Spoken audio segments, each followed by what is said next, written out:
क्या आप अपने आप को कर्ज के बोझ तले दबा हुआ महसूस कर रहे हैं? कर्ज के बोझ ने आपकी नींद हराम कर रखी है। यदि आपने कर्ज ले लिया है या आने वाले समय में कर्ज लेने के बारे में सोच रहे हैं, बैंक से लोन लेने के बारे में सोच रहे हैं, तो इस वीडियो को अंत तक जरूर देखिए। इसमें ऐसे उपाय बताए गए हैं कि आप कभी भी अपने आप को कर्ज तले दबा हुआ महसूस नहीं कर पाएंगे। उन उपायों करने के बाद इस चैनल को अगर आपने सब्सक्राइब नहीं किया है तो सब्सक्राइब जरूर कर लें, ताकि आने वाले समय में समय पर हमारा वीडियो आप तक पहुंच सके। नमस्कार, मैं ज्योतिषी आर्य सोनी पिछले 41 वर्षों से यंत्र मंत्र तंत्र रत्न दान दक्षिणा पूजा पाठ होम हवन जप तप और रुद्राक्ष के द्वारा लोगों की समस्या का समाधान करता आ रहा हूँ।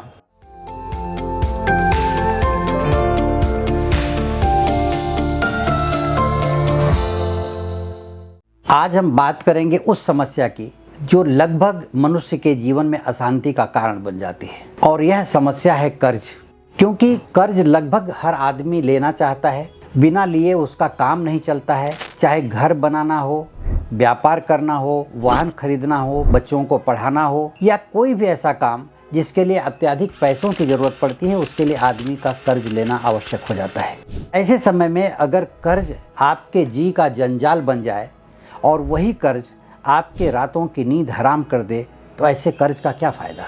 ज्योतिष शास्त्र में स्पष्ट रूप से बताया गया है कि व्यक्ति को किस समय कर्ज लेना चाहिए और किस समय कर्ज चुकता करना चाहिए। इस विषय को यदि व्यक्ति ने जान लिया, आपने जान लिया कि कब कर्ज लेना चाहिए, यदि आपने उस फार्मूले को प्रयोग में लाया, तो आपके जीवन में कभी भी कर्ज का बोझ बना नहीं रहेगा। कर्ज अगर आप लेंगे तो धीरे धीरे कर्ज चुकता हो जाएगा।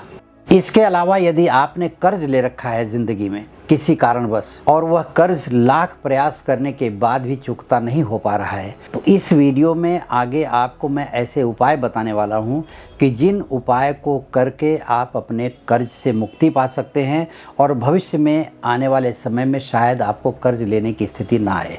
अब यहाँ आप समझिए कि कर्ज के जाल में आप फंस कैसे गए। तो ग्रहों की कुछ विशेष स्थितियां जिंदगी में ऐसे बनती हैं जब व्यक्ति अनचाहे भी कर्ज के भंवर जाल में फंसता चला जाता है। ऐसे में क्या है, जन्म कुंडली में मंगल ग्रह सबसे बड़ा कारक होता है कर्ज का। मंगल ग्रह अशुभ होकर के किसी ग्रह के साथ बैठ जाए या अशुभ स्थिति में किसी भाव में बैठ जाए, जैसे छठे भाव में बैठ जाए, तो आदमी जिंदगी भर कर्ज से परेशान रहता है। वैसे ही शनि, राहु और केतु, इन तीनों ग्रहों की स्थिति आपके जीवन में कर्ज लेने के लिए मजबूर कर देती हैं, और इन्हीं ग्रहों के उपाय से आप कर्ज से मुक्ति भी पा सकते हैं। लेकिन इसका ज्ञान आपको होना चाहिए कि हमें गोचर में इस समय किस ग्रह का सामना करना पड़ रहा है या किस ग्रह की परिस्थिति हमारे अनुकूल है या प्रतिकूल है। यदि यह आपने जान लिया तो आप कर्ज लेते समय इतनी सावधानी बरतेंगे कि हम जो कर्ज आज लेने जा रहे हैं 1 हफ्ते बाद लें, 10 दिन बाद लें या 1 महीने बाद लें, फिर वह कर्ज आसानी से चुकता किया जा सकेगा। एक छोटी सी बात है, मंगलवार का दिन आपकी जिंदगी में बहुत अहम महत्व रखता है। मंगलवार के दिन लिया गया कर्ज कभी भी आसानी से चुकता नहीं होता। यदि आप कर्ज लेने जा रहे हैं और व्यक्ति मंगलवार के दिन ही दे रहा है, तो आप उस चेक को, उस कैश को, या जो भी आप लेने जा रहे हैं उसको 1 दिन बाद पर, 2 दिन बाद पर टाल दें। आपकी भले ही इतनी आवश्यक ज़रूरत है कि आपको आज का आज लेना ज़रूरी है, लेकिन मंगलवार के दिन अगर कर्ज आपने हाथ में थाम लिया तो वह कर्ज आसानी से आप उतार नहीं पाएंगे। इसके अलावा यदि कर्ज चुकता किसी का करना है तो उसे बुधवार के दिन पैसा लौटाइए। आपके पास भले सोमवार को आ जाए, मंगलवार को आ जाए पैसा, और कर्ज जिससे आपने लिया है उसको लौटाना है तो आप बुधवार के दिन लौटाइए। बुधवार के दिन अगर कर्ज लौटाने की प्रक्रिया आपने शुरू कर दी तो आपका कर्ज बहुत ही चुकता जल्दी हो जाएगा। अब जो भी व्यक्ति कर्ज में फंसा हुआ है, कर्ज के भंवर जाल में फंसा हुआ है, कर्ज के दलदल में फंसा हुआ है, ऐसे व्यक्तियों के लिए मैं एक बहुत ही महत्वपूर्ण उपाय बताने जा रहा हूं, जिस उपाय को करने के बाद अब बहुत ही आसानी से आप कर्ज के दलदल से बाहर निकल जाएंगे और फिर कभी भी कर्ज के भंवर जाल में नहीं फंसेंगे। अब कर्ज उतारने का एक महत्वपूर्ण और छोटा सा उपाय बताने जा रहा हूं। शुक्ल पक्ष के किसी भी शनिवार को, प्रथम शनिवार हो तो बहुत ही अच्छा है, आपको मध्य रात्रि में यह उपाय करना है। जहाँ 4 रास्ते आपस में मिलते हैं वहाँ जाना है। 2 मुट्ठी काली राई लेना है, 1 सरसों के तेल का दीपक लेना है जो चारों तरफ जले, चौमुखा दीपक।